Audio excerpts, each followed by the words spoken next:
movie came out about you called Kiss and Tell, which I was one of the producers of. You were unhappy about the movie. What was your biggest issue with the movie? Well, Vlad. Karrine? When you guys interviewed me, it was supposed to be for Russell Simmons, true? That was originally what we used it for, correct? For Global Grind or something, right? Or something? It wasn't Global Grind. It was for Hip Hop On Demand. Okay, cool. Yep. But that's not where it ended up. Well, it was broadcast on that. Okay. And then you used it for this thing. Right. As well as our first interview as well. Okay, great. Didn't know that this thing existed. No one mentioned anything to me, didn't know it existed. So you have an interview from me that I was told was to be used for one thing, and it ends up being used for another. Correct. Okay. My husband was with me when I interviewed. He was in the room. Okay. Then you guys interviewed him separately, and he gave his scathing interview, and then came back home to my house, ate up my food, drove my Mercedes. So he was still with you when he did those interviews? Yes! Aha, okay. Wasn't aware of that. Yes! Well, I was a producer on that. I wasn't the actual director. The man had gotten kicked out the house for 2 days, probably for doing something he shouldn't have done. Okay. Okay, went and did that, came back into the house, and never mentioned a word. Okay? Okay. So now what? However long goes past, a year, whatever.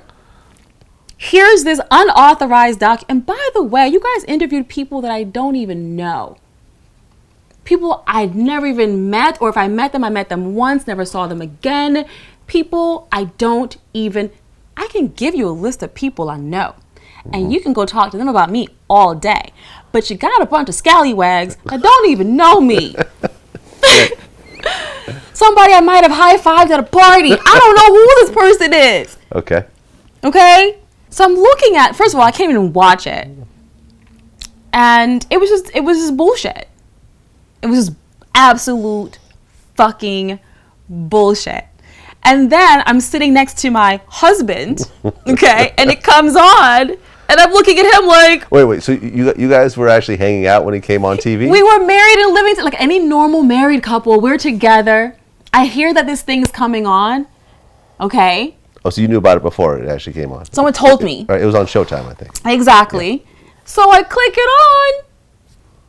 Here's this jerk face doing this interview. I'm looking at him like, are you comfortable? Do you need something to eat? Huh? Which car do you want to drive today, sweetie? The SL, the E, the Range? What do you want to drive? Because you're sitting here eating up my shit and driving my cars, and I'm taking care of your son, and I'm paying for everything, and look who's saying that I am a leech, and whatever else he said. He said you were a bad mother. I'm a bad mother. Meanwhile, he just lost custody of his son. I still have mine. Okay? So at the end of the day, it was bullshit, and it was produced by people who, including you, are full of shit. Okay. You guys, it was just bad. It was just bad, but it's all good. It's all good. I didn't raise a stink about it because it was already done. It's done and it's done. And that's what's up. And you move on. You know, and this is information I got from, someone involved in the actual project as well. And I had heard that after Darius McCrary did the interview, he actually wanted to go back and tell us not to use it, but by that time it was already shot, and all the release forms have been signed and so forth. But yeah. That's what I heard. Yeah, he because he was still living with me. We were married, and from what I understand, he did it during a time he had done that to me a couple of times, where there'd be interviews. I'd kick him out because that's what happens when you act up, and it's my house. And then he'd go do something scathing and then come back and not say anything to me. And then I've had magazines call me and say, so do you want to give a statement to what your husband said? I'm like, what? And meanwhile, he's eating up all the chicken and driving the Benz, child. Anyway. Yeah, I think he called you a scorpion. Really? And, do you remember that part? listen, you don't remember anything. Yeah. I'm not going to say that I'm not a Scorpion. Well, he did the story about the frog and scorpion story. Oh, but he's the frog? Yeah, I guess so, yeah. I guess, you know what I'm talking about? No, I don't even want to know. Listen, Okay. All right, fair enough. I'm not going to say I'm not a Scorpion. I'm not going to say that I don't sting. Right. When I feel threat, I'm not going to say that. Well, no, the story is that, you know, it's a story I've heard for a long time. Okay. It's basically like a scorpion goes up to a frog and says, hey, let me get on your back and, you know, take me across the river so we can both get across. And the frog says, well, I'm not going to do that. You're just going to sting me while I'm taking you across the river. He goes, that'd be stupid. Why would I sting you? Then we're both going to die. And the frog goes, okay, that's a good point. Let's go. So they go, you know, they're going down the river, and the scorpion stings the frog. And the frog says, why'd you do that? We're both going to die. He goes, well, I'm a scorpion. What do you expect? Yeah, no. And you know, I guess you were the scorpion in that. Yeah. Basically saying, I knew she was like this before I got with her, and I shouldn't be surprised. But he spent all my money and stole my cars and beat me. And I carried him across the fucking river. That's it. I didn't do anything to him. And now, you know, that's the way the story goes, though. Abusers like to point the finger at the victim so that no one's looking at them. And that's why Vindicated was so important to me, because like many abuse survivors, we never get a chance to tell our story. I just happen to have a very loud voice, so I can actually tell my story and solidify that with paperwork and facts and court dates and all these. I mean, this is a stack of papers this high, you know what I mean? And have attorneys go through everything and vet everything and make sure everything matches up. And so now I get to actually tell the truth, you know, about what was really happening there.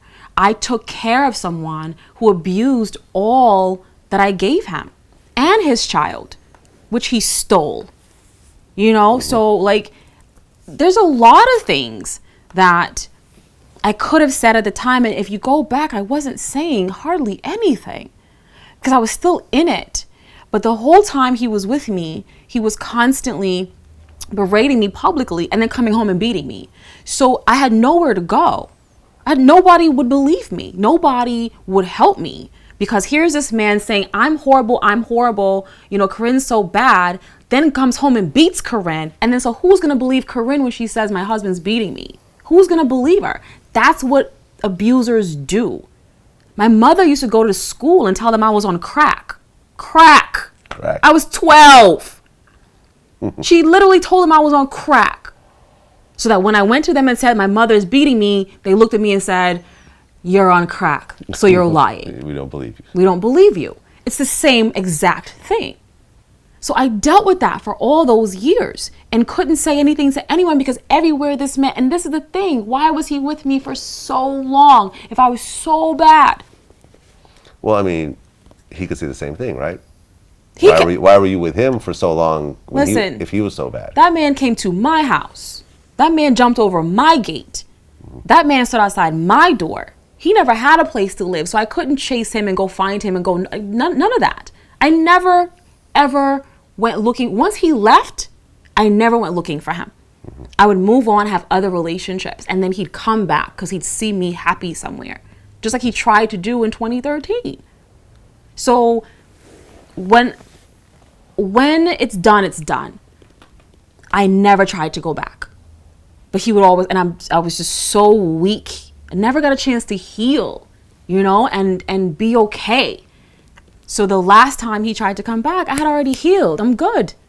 And the old person doesn't exist. Right. You know? And the book ended with him trying to come back and you saying, I'm good. I don't want to revisit this. And that was the end of the book. Yeah, and that was the end, because that was the end of that chapter of my life. And it took me all those years, you know, to be okay with not being abused. Because it wasn't even about him. It was just about my language and being able to change that language, you know, and I'm not okay with being abused in any way, shape, or form. Don't lie to me. Don't cheat on me. Don't hit me. Don't look at me crazy. Don't even roll your eyes. I'm not okay with any of that. And I'm not okay. And it took me a lot to change my language. It took a lot for me to change my rhetoric, my internal rhetoric.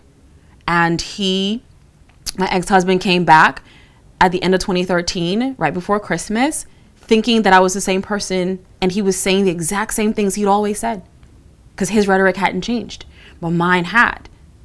And so I wasn't interested. Never be interested again. Not in him or not in anyone else who treats me anything less than wonderfully.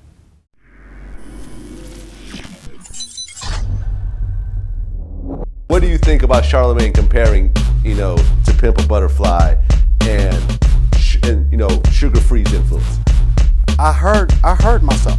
He acting like he up in here fighting some big murder trial and everybody's in there pointing him out and snitching. He acting like he went to jail. He acting like he just, like the whole snitched on theme of it is just like some made up cartoon type shit, you feel me?